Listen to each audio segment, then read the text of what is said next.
What I'd like to do is I would like to bring up Dr. Guilford from the University of South Florida, Sarasota Manatee, have him say a few words, and I'll put it in his capable hands. Our host for the evening.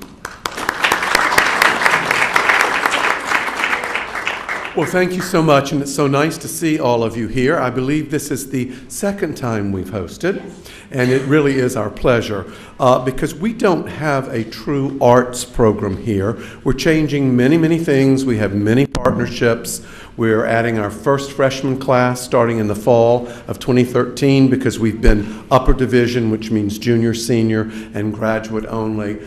We've formed a partnership with Mote Marine. And we are building our first science labs at Mote Marine, so our first freshmen will be able to work with all the best scientists in the world. And we have a scholarship program that is going to fund entirely the first 100 freshmen's way through school after everything else is kicked in that would be funding them. So we're really thrilled with everything that we're doing. And so I sort of say, fasten your seatbelts and watch us fly.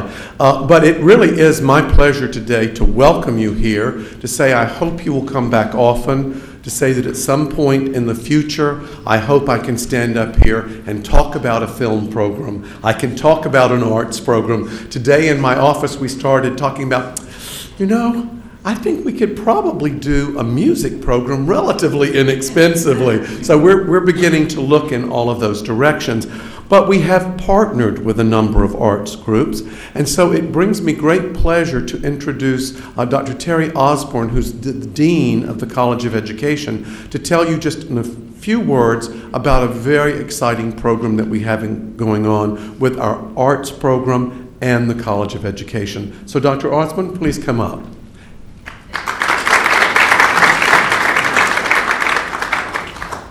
Thank you and welcome. It's always cruel and unusual punishment to ask a dean to speak in a few words, but I promise I will do so. The College of Education at the University of South Florida, Sarasota Manatee is unique. It is the only one in the world that has adopted arts integrated teaching across all of its programs. That means every principal, every reading specialist, every elementary teacher, every secondary teacher who graduates from this university will have experience and expertise in arts integration. I'm pleased to announce that today we've signed our first memorandum of understanding for a PAINT Center. PAINT is Partnerships for Arts Integrated Teaching. Our first PAINT Center associated organization, the Sarasota Opera. And we are partnering with more local organizations. We would welcome the organizations with whom you are affiliated to join with us, because what we've discovered is that when we can bring the local artistic resources into the classrooms with the teachers of tomorrow, we inspire not only one student, but generations of students. And they learn. The research is clear. When you integrate the arts into the classrooms, motivation increases, learning increases. And isn't it wonderful that the only college of education on the planet that is doing that is located in this community? Welcome.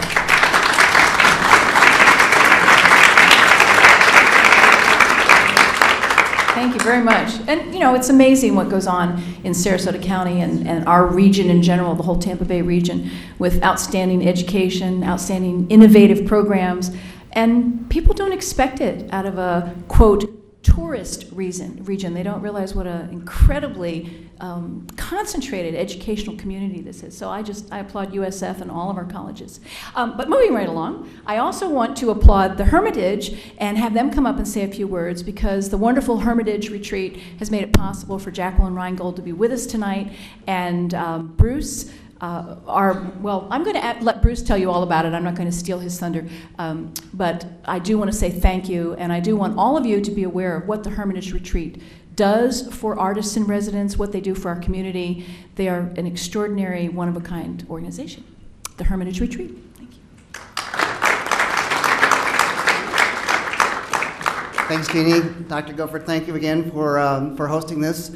One of the great honors, great things that we get to do with the Hermitage is we get to share our artists with the community. For those of you who don't know what we do, we invite writers like Jackie, painters, poets, composers, playwrights, sculptors, fundamental creative people from all over the world, come to the Hermitage by invitation only, and they're given 6 weeks of time and 2 years to spend that time in any increments that they choose. The only thing that we ask them to do is to share themselves in 2 free programs for the community. And so Jackie is part of that in that sharing, and in that process of sharing, we get to play with just about every cultural and arts organization in town. And now USF is actually, this is our first program with USF, and that completes all of the higher education institutes and institutions in Sarasota County and in Charlotte County that we've had a chance to play with and partner with and share our artists with. So that's fundamentally what we do. The artists come and they work very hard, and they walk the beach on our 8.5 acres of beachfront and 15 miles of beach along Manasota Key. We also have a wonderful program that we do in collaboration with the John and Mabel Ringling Museum, and we also are placing artists on the grounds of the Ringling Museum as well. And we have an artist actually who will be coming in February in residence there. And a series of programs that we do with the Ringling. And the next program at the Historic Oslo is this coming Thursday night. You'll get a chance to see a wonderful Asian Chinese composer, Hong Ruo. How do I do, Patricia? Hong Ruo. I'm working on my Chinese, who does Chinese folk music, rock music, classical music. He's written for the New York Philharmonic, for the Philadelphia Orchestra, for some of the major orchestras in America. An incredible personality and a very charming guy. 7 o'clock at the Historic Oslo on this coming Thursday. So if you're free, come and see them, or see him. So, Jeannie, I'll give it back to you. Thank you very much. Bruce Rogers, ladies and gentlemen, the Executive Director of the Hermitage. And I also want to acknowledge Patricia Caswell. Patricia, could you just stand up for a second? Would you mind? Patricia was my first point of contact on this opportunity to have Jacquelyn Reingold with us, and she is herself just has a rich heritage in the arts and an amazing resume of her own. So if you don't know Patricia already, you should. So thank you also, Patricia, for making this all possible. Jackie, thank you again for joining us. Thank you to the Hermitage for allowing this, and we appreciate your time and your talent. Thank you. And this is your second trip to Sarasota County. Yes, I was fortunate enough to be at the Hermitage 2 years ago for 3 weeks, and I cannot say enough about what an extraordinary honor it is to be invited and to have the incredible luxury of time to work in a place that is beyond stunningly beautiful and run by these extraordinary people. It's a treasure beyond words, and I'm a writer. Mm. And you can come back again?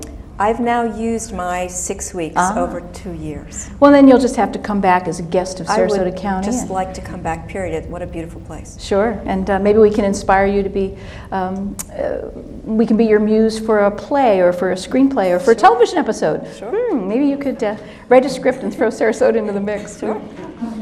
Well, I wanted to ask you, your resume is so diverse.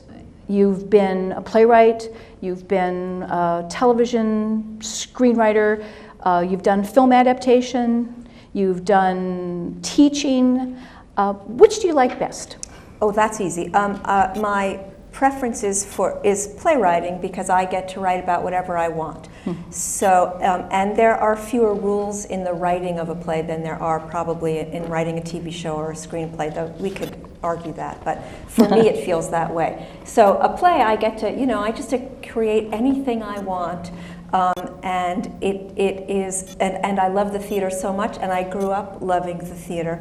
So for me, that's my preference of the type of writing I do. Unfortunately, you don't really get paid to be a playwright, so I also do other things which I enjoy, but if I had my choice of anything, I would just write plays.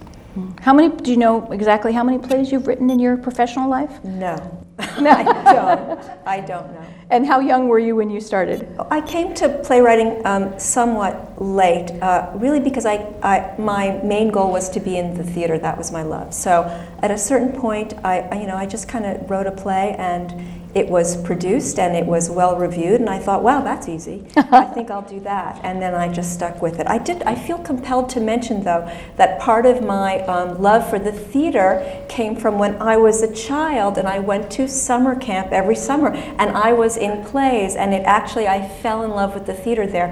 And believe it or not, the people who ran that summer camp, who I haven't seen since then, are in the audience. So I just wanted to note and thank Alan Myrna Schneiderman for being here and for helping me find the love for what I do, which is playwriting. So thank you for that. They're right there. They're too shy to show themselves. They can wave. That's them. I think that's great that you joined us. Thank you so much for being here. And it's wonderful that you could be reunited. Yes. You know, when they say it's a mixer, we like people to network and get together with others, but little did you know that you would be seeing someone from your childhood. That's great. Well, we're going to show a clip of one of your early television efforts, but a fine one on a major hit series. And then we'll talk a little bit about what the transition was like for you to go from playwright to television screenwriter. And this first clip we're going to show is from Law and Order. Okay. And we'll let you watch it, and then we'll ask you questions. Law and Order. That was the episode you wrote, wasn't it? Maltese? That was my very first episode for a major television show. Yeah, it was a thrill. That was thrilling. And that's There's actually a lot to say about that, but I'll just say a couple of things. One is that the retired detective who was our consultant, was so excited about this show because the idea of the New York City Police Department, the fire department, having a brawl was like beyond thrilling to him. It was like his favorite episode because there really is a competition and an animosity between them. He was beyond thrilled. And this was called the Maltese Cross? This is called the Maltese Cross, which is the sign of the fire department, and there's a cross, a double cross in the show, et cetera, et cetera. The only other thing I'll mention very quickly, because it's fun, the wonderful actress Julianne Nicholson, who's a wonderful actress who played Wheeler on the show. You see, she had a little.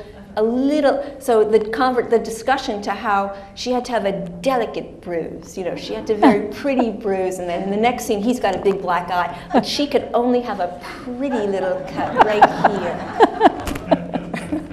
So how did you come about writing that? How did you get chosen as the writer?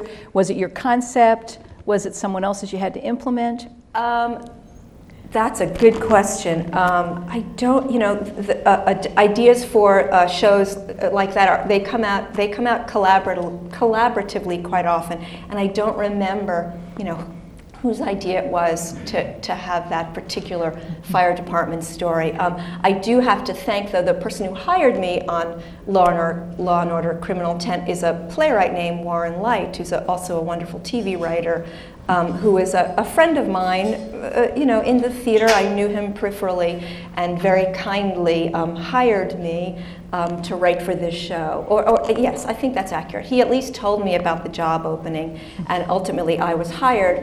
And once I was hired, he was actually promoted and became the executive producer of the show. That's probably more accurate.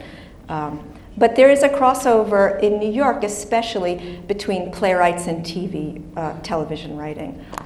Yeah, I know in New York right now, I think they have 27 television shows being produced of all different kinds up there? Yes, but there's a distinction. So there are many shows that are shot in New York, which of course is great for the New York economy and for any economy. But the shows are not, almost never written in New York. It's very difficult as a writer in New York to get hired on a TV show in New York because almost all of those shows are actually written in LA.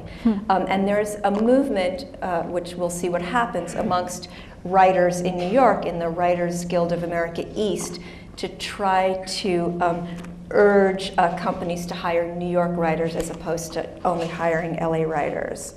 We'll see what happens. They want to try to find a way to encourage that with tax incentives. I think that's accurate, as opposed to, in addition to just encouraging production to come to New York. Sure, that makes sense. We have a small cash Exactly. rebate incentive program Exactly. here, Same. and it rewards projects Exactly. for hiring Sarasota County residents. Exactly. Because we don't want them to just come, shoot, and leave. We want them to Right. come, stay, hire, spend, use our locals, let our locals build their resumes, get their credentials. It's important, yeah. Sure. Yeah. Well, I'm surprised to hear that about not a lot of New York writers getting to write New York Yeah. stories. It doesn't even seem logical. It's just not the way the system usually works.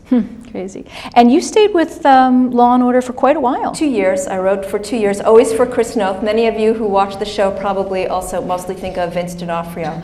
But Chris came in at a certain point, and the writers, we were split into 2 teams, actually. You either wrote for Chris or you wrote for Vince, and I wrote for Chris. He went on to become Mr. Big in Yes. Sex and the City. Yes, he was Mr. Big, I think, before this. He then came back to this. Oh. I think that's right. I'm pretty sure that's the chronology. Oh, that's great. And now he's on The Good Wife, which is another really good TV show. Is that shooting in New York? Shot in New York, but written in L.A. But takes place in Chicago. That takes place here. Exactly. Yes. Her name was Exactly. McGill, but she called herself Lil, and everyone knew her as Exactly. Nancy, right? Isn't that how that works? Is that an old Beatles song, right? I'm sure there's a good reason for that, but We haven't figured out what that is well, yet. no, I could imagine why they shoot it in New York. Probably because Julianne Margulies lives there and she wants to stay there. Wants to sleep in her own bed at night. We Yeah, hear that a lot exactly. about LA productions. We pursue a lot of television projects, and Kevin Beagle, who was from Sarasota, and his mom is a teacher in Sarasota, and his brother also went to school here, and he is the creator of Cougar Town, which stars Oh, Courtney yeah, Cox yeah, and so on. yeah. And we talk to Kevin, I'd say a few times a year, and we've tried to encourage him to bring projects back to Sure. Sarasota, and he would love to do something here in his hometown, but the stars like to sleep in their own beds. Yes. They like to go home at night and see their kids and get picked up by the limo in the morning. So we just have to get them a condo in Sarasota County where they can have another home here, right? Yeah. Now, how many different geographic areas have you written in? Have you written all over the country, or have you pretty much stayed? I really have lived in and stayed in, written in New York almost exclusively. Well, we have another So, clip. We have great. another clip coming up from In Treatment. In Treatment. And I want to ask you, when this clip's over, about how drastically different the voices of these characters are and the nature of the storylines are, to go from crime and punishment and criminal justice and cop procedurals to what we're going to see next. This is Great. from In Treatment. Good. So how did you go from getting cops punched in the nose, fighting with firemen, to that? Well, this is a lot more fun in the writing for me, honestly. Law and Order is a very plot-driven show. Every scene, the plot turns, turn. This is obviously, we just watched, I don't know how many minutes, and it's 2 people in a chair. In Treatment is, I think, a wonderful show. If you're not familiar with it, I only wrote for season 2, but the other seasons are equally wonderful. And the challenge there is that it is a half-hour TV show in one scene almost always, with 2 people sitting in chairs and not getting up. So the challenge is, how do you write compelling television without that plot changing, without the visual changing? There's no murder, there's so much TV, right? You look at the shows, it's murder, it's law, it's soap opera.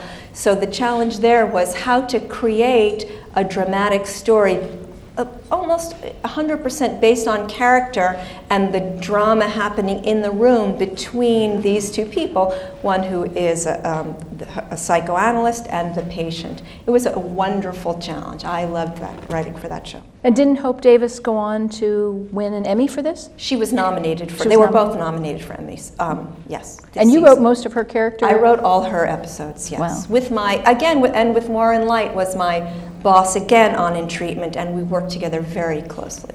It was exciting. I have to ask you, when you create a character like that and you write her entirely, and it's over, do you miss her? Yes, I do. I miss her. I never look back at these, honestly.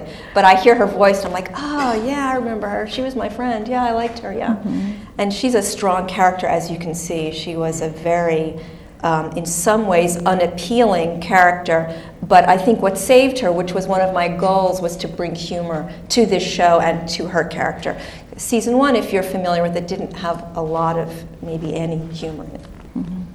Yeah, she plays off the dryness of She's the funny, yeah. And of she the did doctor. it amazingly, obviously. What an actress. Both of them. Incredible people to work with. Do you think that also helps forge future work with those types of actors? Do you form relationships with just the actor or just the Absolutely. character?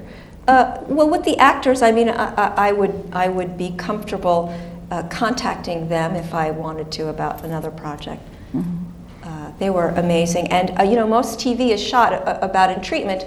Let's say a half-hour show is shot in 5 days. Every in treatment was shot in 2 days. That was it. We did them in 2 days. Wow. And Gabriel Byrne, you know, he never had a day off he talks constantly. Constantly. I mean, he was in his chair. His chair was very important. He sat in that chair, you know, 12 hours a day, 5 days a week. He was great. And he still got an Emmy nomination. Yeah. Despite the yes. restrictions of not being able Exactly. It was a lot about there's a lot of attention on his hands, you know.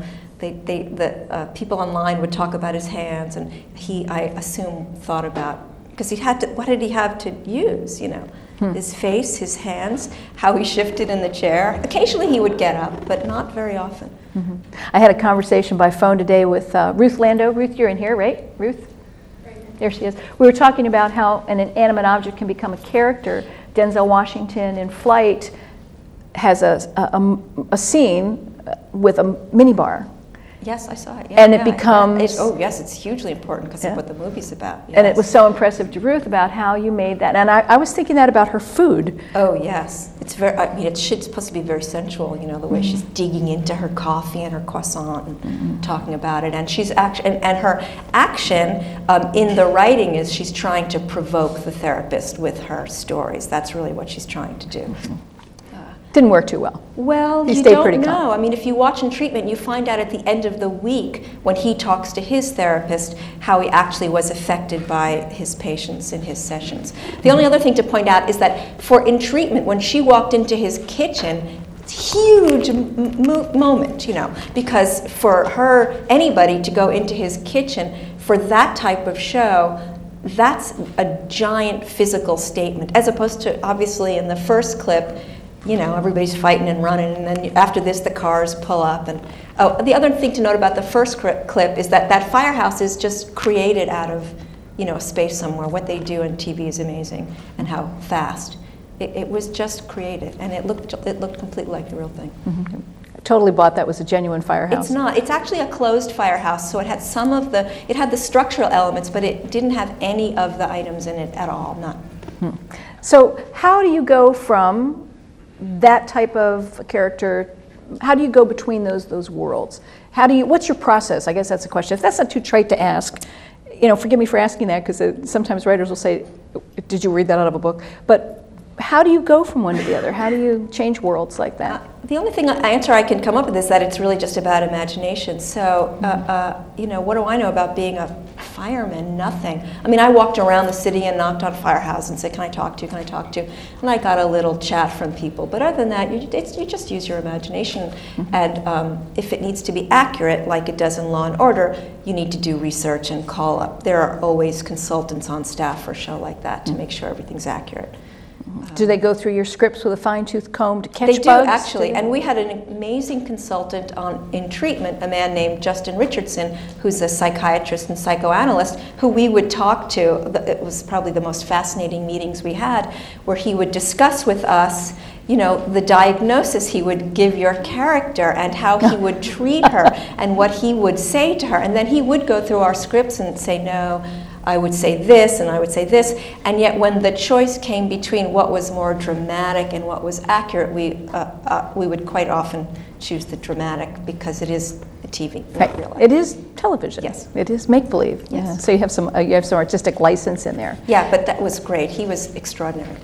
Now, have you written plays in either of these worlds? Have you written plays in the world of a psychologist or psychiatrist, or written plays in the world of cops and robbers or firemen? No, my playwriting voice is different and much less real than these writing tasks are.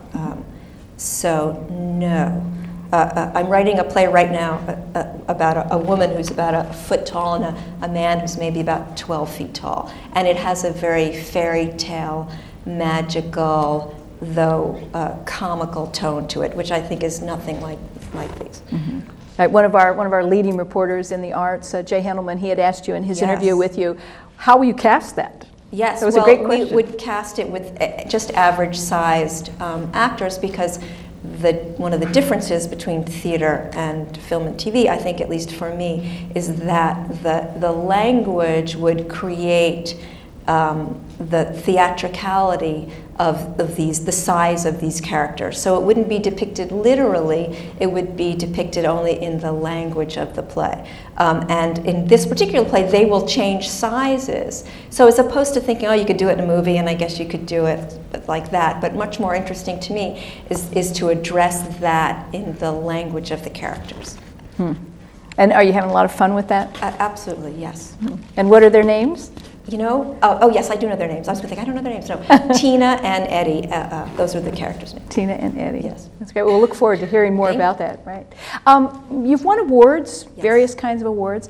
What have been your favorites? How rewarding is that? How necessary is that to a creative person to be recognized and get the accolades of your peers? Yeah, it helps because playwriting or any kind of writing is pretty lonely, and to be acknowledged, it often, at least for me, has given me the occasional boost of, oh, I guess I should keep doing this. I shouldn't give up, because it's a challenging profession. Playwriting is, you know, not for the weak at heart.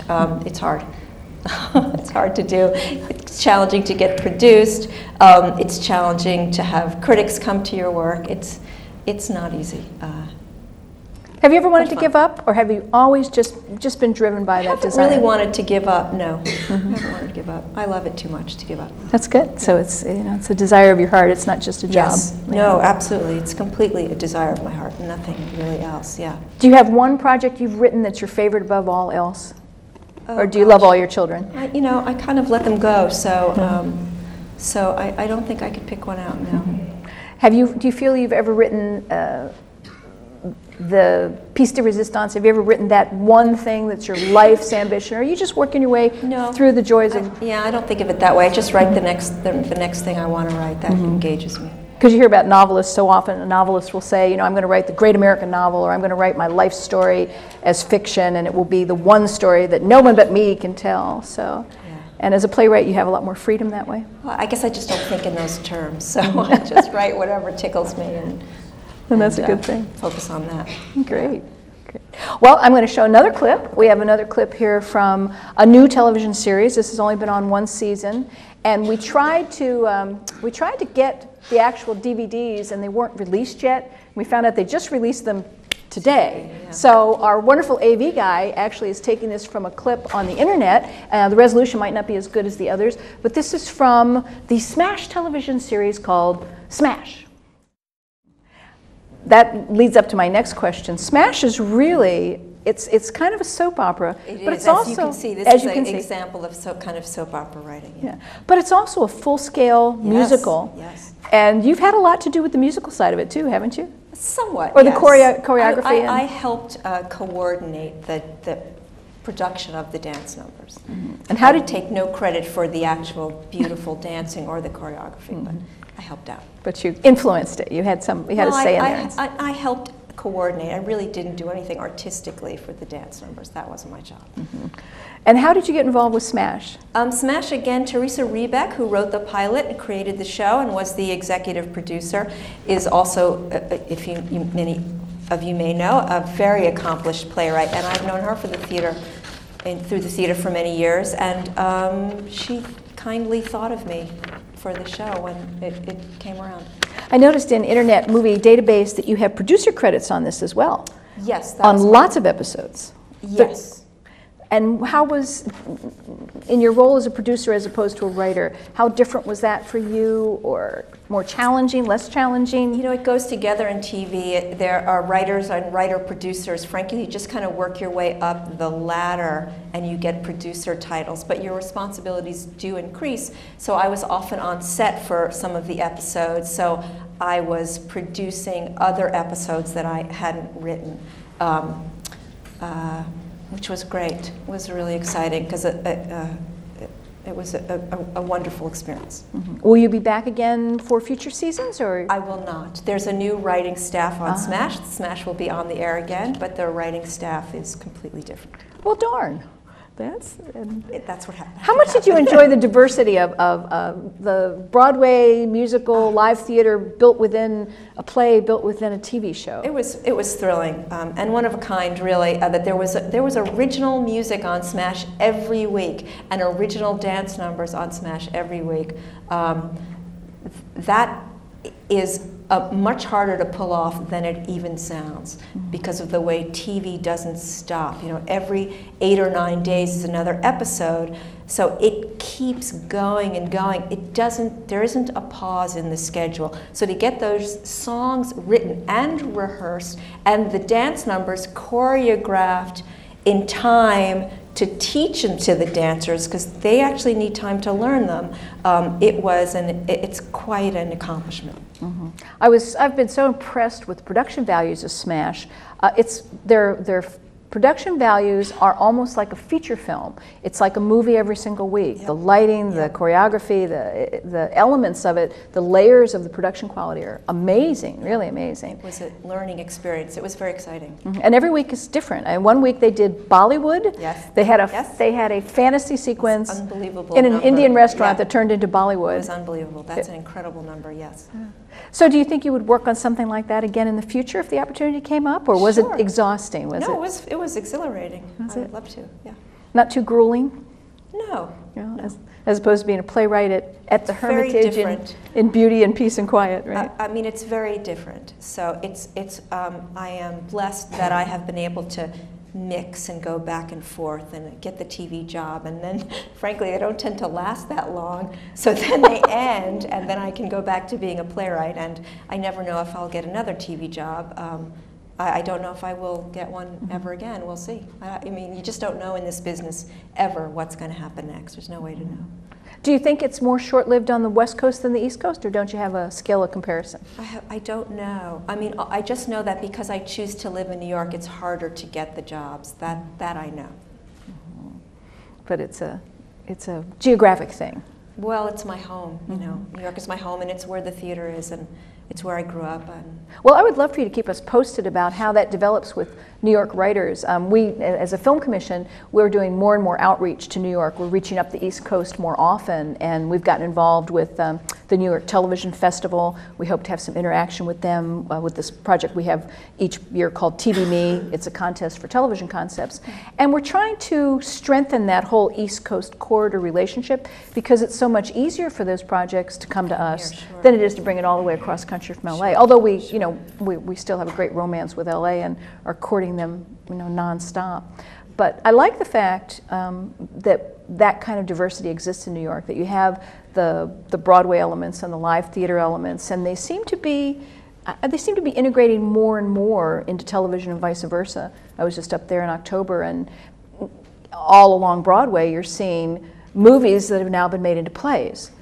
Yes. What started out as Lion King the movie is now Lion King the stage play. And yes, that's a whole other conversation, but yes. Yeah. Tell me something. Yeah, tell me a little bit. How do you feel about that? Television or films being made into Broadway plays? Well, my preference would be to see musicals that are based on original material, but I think there are commercial and business reasons that it doesn't work that way, because the ticket prices are very high and people want to see something that's instantly familiar to them. So that may be part of why that happens. I couldn't afford to go to any of them. I just saw the billboards and walked by and looked at the posters and enjoyed that. But very expensive ticket prices indeed. Yes, but not if you go to off-Broadway and off-Broadway, which is where I go to the theater. So there's this myth out there that if you go to New York, you have to spend $150 to see a show. You do not. You just wouldn't see a Broadway show. There's extraordinary theater to be seen at any price level.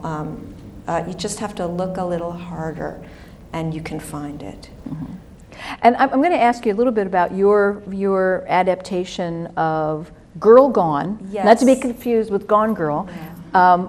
And I won't ask you to name names or anything, but that was we had a little short conversation about, how a playwright adapts a book, and was it trust and naivete, or was it honor versus dishonor, that it didn't work out as a... It's an old story, and not a very interesting one, that I once adapted a play of mine into a screenplay, and I just wasn't paid for it, really. But that happens, and it was a learning experience for me.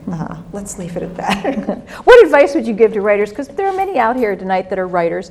If they have a screenplay and someone comes to them and says, I want you to, or they have a concept, or they have a short story, or they have a book or a play, or whatever it might be, that's their proprietary, intellectual property, and someone says, let's partner up, you write the screenplay.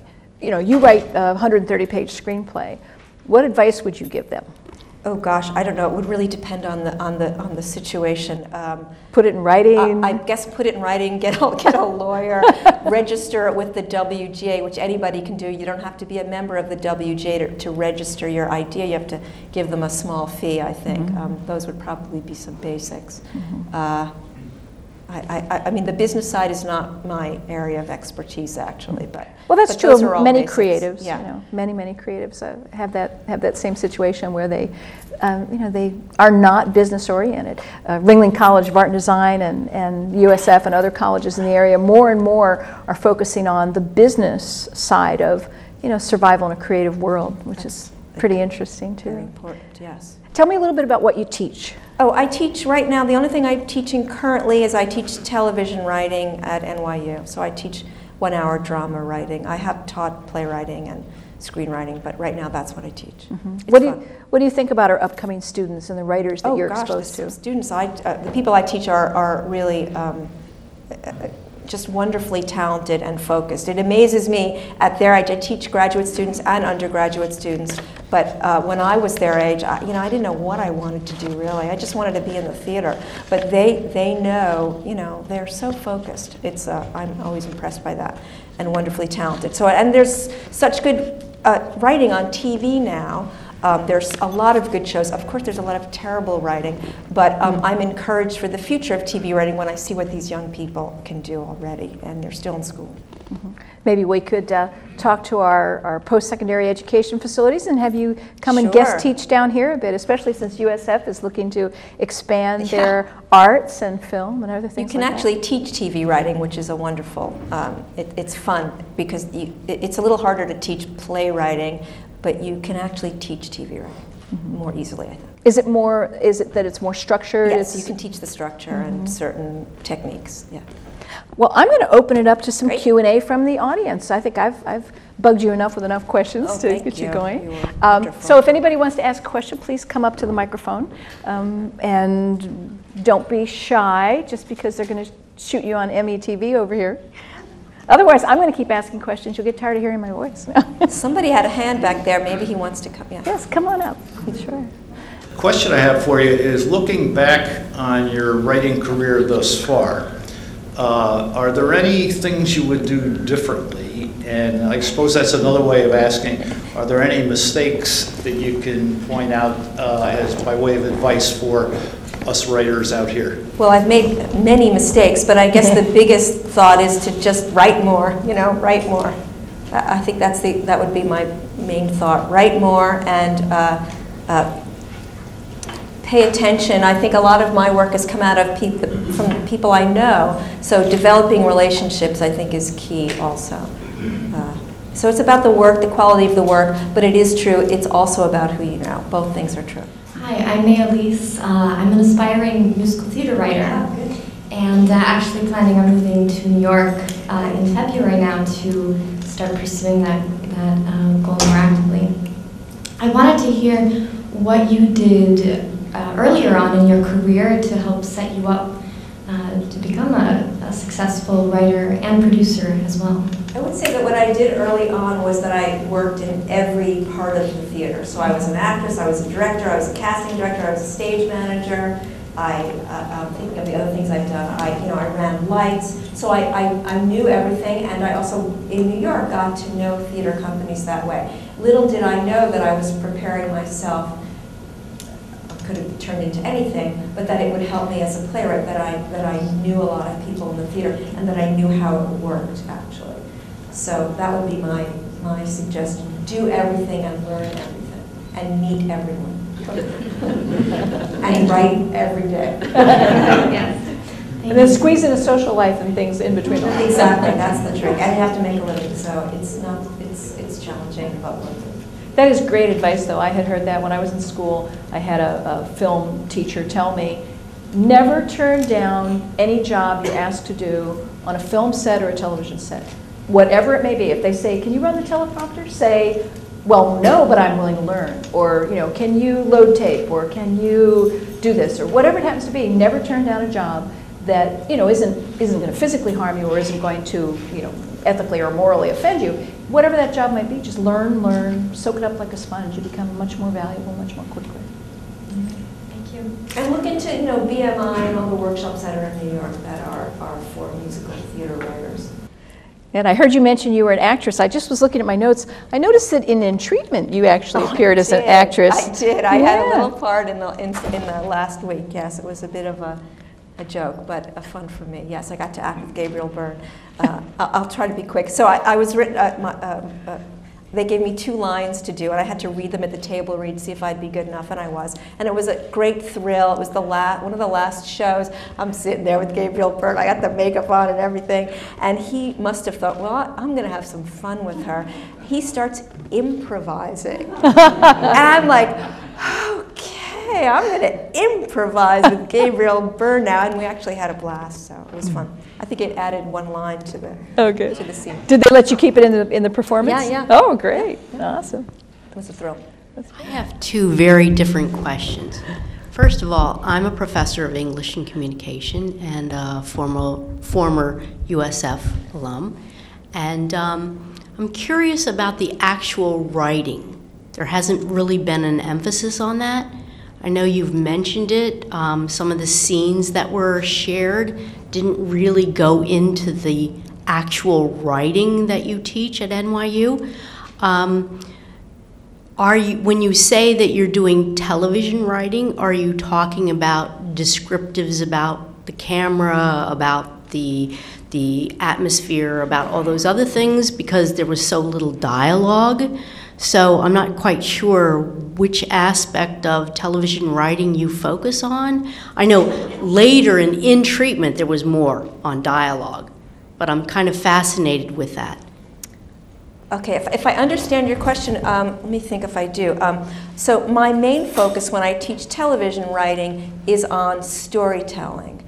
Because quite often young writers are naturally talented in character and dialogue, and what they usually have to work on is plot and or storytelling. So if I teach a semester, I take about half of the semester just to structure a story for them. They don't write a word of dialogue until they have their beat sheet, is what I call it. It's kind of an outline structured in a way that I think the stories will work, because that's the hardest part of television writing, is to get the storytelling sound. And then the easier part for them usually is actually the script writing, frankly. But these are very naturally talented young writers. They can do that, not easily, but it's much easier for them to do that than to create a story with like 4 different stories interwoven together in an episode. Does that answer the question? Yes, you create the world for them that they'll be speaking in, and yes, I get that. Before you let them speak. Not the visual world. No, the emotional, the story events, the plotting. Right. The other question, actually, I'm a friend of Tess Gerritsen's, and Tess would be a wonderful speaker. She talked about voices that she hears. She is, of course, a medical mystery writer, for those of you who don't know, and New York Times bestselling author. And she was first a physician, and then she gravitated into writing. But one of the things she spoke of was the voices of her characters. And when I read the article in the paper, that's what intrigued me about your writing, that she mentions that she listens to these voices and she develops them. And of course, Rizzoli and Isles, that new television series is based on her characters. Can you speak a little bit about the voices that you hear? Sure. I mean, that makes me sound like I'm crazy. But, she thought that too, but no. But I'm not. I think many of us, if you ever have a fantasy about anything or you review something that once happened, you hear people talking, right? Mm-hmm. So it's very similar, except for me, I make up the people, and I kind of fall in love with them, honestly. That's usually the kinds of plays I write are about characters that I love quite often. Even if they're a little dark, there's still something that I love about their darkness, if it's a dark story. So the voices come, if anybody would do this, I think probably everyone can do this. You know, if you sit down and write a dialogue, you will start to hear the way these people speak. And if you keep at it and you add story elements to the scenes that you place them in, and add a cause and effect story to them, and some really intense questions, and you want to press your characters against the wall, you know, put them in situations where their deepest motivations and darker sides will be forced out of them, then their voices naturally flow onto the paper. It's really fun. So if you haven't ever done any script writing, I recommend it. It's wonderfully fun. And then you get to the other fun part about script writing over maybe fiction writing is that you get to be there if you're a playwright and have the experience of, you have to share it with people, which is beyond thrilling. Of course, not as thrilling if it doesn't go well, but when it goes well, it's like the best fun ever. You're like, I'm having this great ride with these people in the room that I don't know, but I feel this connection with, and we're all connecting to this story. It's wonderfully exciting. And on film, you get to share in a different way, but I get to sit here and watch it because, of course, a play is gone. You know, it's ephemeral; it doesn't last.